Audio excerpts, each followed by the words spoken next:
nhlanhla mboleko ngoba uyokulesiya sokuqala wathulula wakulesi besibili wayolanda ukuthi uphila impilo emnandi uphumelelile kodwa ngase impilo yakho ngoba ukubolekiwe bese kuba khona isiko kumele uliyenze kunyaka nonyaka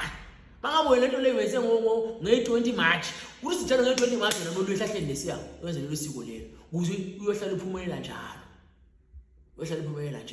wagehla isikhathi leso hayi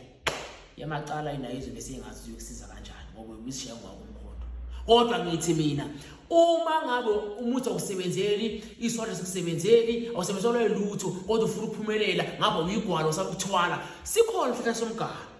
singaganisa inkinga zakho naso bese wena sikuganisele kuhle ngaso